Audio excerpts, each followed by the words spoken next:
시청자 여러분 안녕하십니까? 주말 잘 보내고 계십니까? 문재인 정권은 나이트클럽 같습니다. 핵심 인사들이 공과 사를 구분하지 못하고 동서남북을 가리지 못하고 위아래를 구분도 못하면서 마구 이곳저곳에서 그저 나이트클럽에서 춤추는 것처럼 행동을 하는 정권. 이술저술 섞어서 잔뜩 취해서 테이블 위에 올라가고 한편에서는 김정은과 문재인이 블루스를 치고 제가 이 나이트클럽 문재인 정권의 이런저런 모습들을 여러분께 보여드리겠습니다. 첫 번째, 오늘 김관진 청와대 정무비서관이 정경심 교수의 입장문이라면서 글을 자신의 페이스북에 올렸습니다. 내용은 정 교수가 동양대학교 연구실에서 가지고 나왔다가 같이 간 그 증권사 직원의 차 트렁크에 보관을 해놨던 PC. 그런데 검찰이 압수수색 과정에서 PC가 없어진 것을 알고 제출하라고 요구를 해서 제출을 한 그 PC. 그 PC에서 동양대 총장의 직인 그림 파일이 발견됐다라는 언론 보도가 있었습니다. 그 언론 보도를 해명을 하는 정경심 교수의 글입니다. 나는 저 파일이 내 컴퓨터에 어떻게 저장이 되어 있는지 나는 알지 못한다. 이런저런 직원으로부터 이메일을 받고 이런 과정에서 저장이 되어 있을 수가 있다. 하여튼 나는 그 과정을 모르겠다. 검찰 수사에서 밝혀질 것이다. 라는 내용의 입장문입니다. 그런데 정경심 교수는 한 사람의 일개 형사 피의자입니다. 형사 피의자, 아니 설사 대통령이 지명을 한 조국 교수의 입장문도 청와대의 정무비서관이 자신의 페이스북에 올리는 것이 이상한데, 그의 아내지만 한 사람의 일개 시민 형사 피의자의 입장문을 자신이 무슨 변호인도 아니고 국가 공무원이, 그것도 연봉 1억 원씩이나 받는 1급 청와대 비서관이, 청와대 정무비서관은 정무수석실 산하로 서열이 꽤 높은 비서관입니다. 떡하니 자신의 페이스북에 올려서 세상에 공개를 하고 있습니다. 자신의 직분의 좌표도 모르고 위상도 모르고 무슨 일을 해야 할지도 모르고. 김광진 정무비서관은 지난번 국회 때 비례대표로 더불어민주당 국회의원을 했던 사람입니다. 박원순이 만들었던 민족문제연구소의 전남 동부지구 사무국장. 그때 당시 나이 31살의 국회의원이 됐습니다. 비례대표.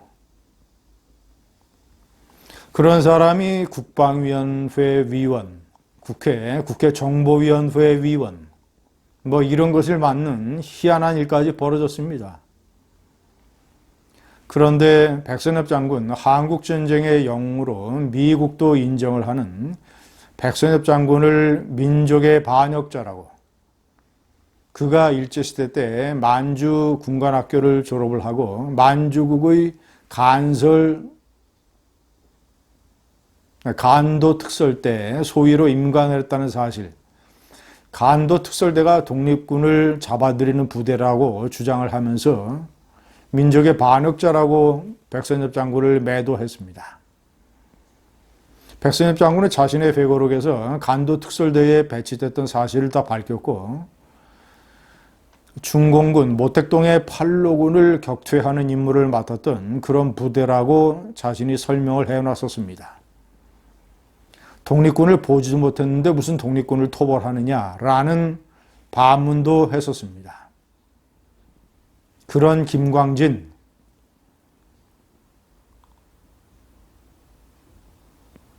청와대 정무비서관이라는 감투를 받고 하는 일이 저런 것입니다.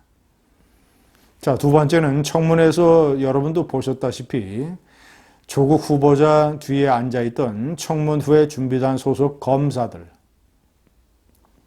저는 그 사람들이 검사인지 법무부 직원들인지 제가 확인을 못했습니다만은 청문회의 청문위원들, 국회의원들이 조국 후보자에게 뒤에 앉아있는 검사라고 얘기를 했습니다. 그래서 저는 검사라고 알고 있습니다.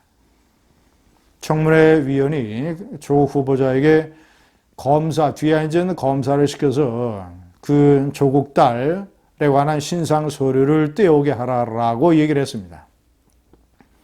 조국은 얼굴을 돌려서 그 사람들에게 청문위원회 요구를 전달을 했습니다. 결국 주민센터에 가서 그 기본증명서라는 것을 떼오지는 않았지만 어쨌거나 모양새는 조국의 청문회 심부름, 조국 딸의 기본증명서를 떼는 그런 심부름을 이 나라의 검사가 하게 되는 모양새로 되어 있었습니다. 제가 지난번에 한번 지적을 했습니다마는 조국의 청문회 준비단장이 검사장급의 검사입니다. 검사장. 검사장은 지검이나 지청장을 맡는 시청자라면 이 나라의 검사장급 검사, 조국 피의자의 각종 의혹이나 또는 비리 혐의를 수사해야 되는 검사장이 청문회 준비단을 맡고 준비단 소속의 검사들이 조국의 딸 또는 부인과 관련된 각종 의혹을 열심히 땀 흘려서 해명을 해야 되는, 그것도 상당 부분 허위 사실로 언론에 해명을 해야 되는 이런 일이 이 나라에서 벌어지고 있습니다. 최근에 문재인 좌파 정권이 보여주는 아주 충격적인 권력을 자의적으로 행사를 하는 공과사를 구분 못하는 대표적인 경우가 조국 간담회가 국회에서 열릴 수 있도록 더불어민주당이 주선을 한 것입니다. 더불어민주당은 한 개의 정당 이전의 헌법기관으로서 입법으로서 대통령이 임명을 한 후보자에 대한 철저한 검증 작업의 의무를 가지고 있는 헌법기관입니다. 그런데 마치 무슨 사설 변호사 사무실처럼 행동을 해서 그 국회의 국가시설을 의원총회를 연다고 국회 사무처를 속이고 그 간담회 사회를 재선의 더불어민주당 수석 대변인이 보고 사회를 본 것뿐만 아니라 조국의 답변을 보충 설명을 해서 옹호하는 이런 여러 가지 작태를 보이고, 그리고 그 문제를 집중적으로 따지는 기자에게 기자가 그것은 국회 내규나 관련된 여러 가지 위반 아니냐라는 식의 질문을 던지니까, 이러니까 기레기라고 더불어민주당의 대변인이 얘기를 했습니다. 그 대변인도 민변이라고 하는 좌파 성향의 변호사 단체 소속 출신입니다. 민변 변호사. 민변 변호사 출신이 정당하게 이 나라의 법과 관련 규정이 어겨진 문제를 가지고 취재를 하는 기자에게 기레기라고 표현을 했습니다. 이것은 시청자 여러분 김영란법 위반이 될 수 있습니다. 왜냐하면 더불어민주당의 국회의원들이 조국으로부터 부정한 청탁을 받아서 국가시설을 제공을 해줬기 때문에, 이것은 조국이나 더불어민주당이 입이 10개라도 할 말이 없는 문제입니다. 이거 하나만 가지고도 조국은 법무부 장관 자격에 미달되는 인물입니다. 외국 같으면 이거 하나만 가지고도, 외국에서는 불법 체류자를 가정부로 고용을 하는 사건 하나만 가지고도 줄줄이 장관 후보자들이 낙마합니다. 이 조국 기자간담회 사건은 장관을 2번, 3번 낙마하고도 충분한 결격 사유입니다. 6번째, 청와대의 노영민 비서실장의 직속 2급 선임 행정관이 이것도 자신의 페이스북에 검찰을, 조국 사건을 수사를 하는 검찰을 미쳐 날뛰는 늑대가 사람들을 물어뜯기 위해서 입에 하얀 거품을 물고 있다라고 표현을 했습니다. 나이트클럽에서 완전히 술에 취해서 2급 선임 행정관 따위가 완전히 간이 배 밖에 나와서 검찰을 미쳐 날뛰는 늑대라고 얘기를 했습니다. 국민 다수가 지지하는 검찰의 수사를, 이런 선임 행정관이 징계를 받지도 않고 지적도 받지도 않고 윗사람으로부터 문책도 받지도 않고 아마 뒤로는 칭찬을 받았는지도 모를 일입니다.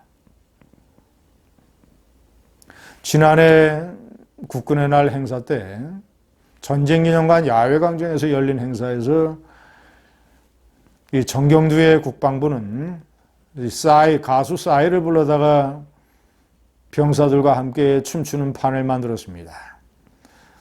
그때 제가 이 나라의 군대가 나이트클럽이냐라고 질타를 한 적이 있습니다. 군대뿐만 아닙니다. 정권 전체가 나이트클럽입니다. 감사합니다.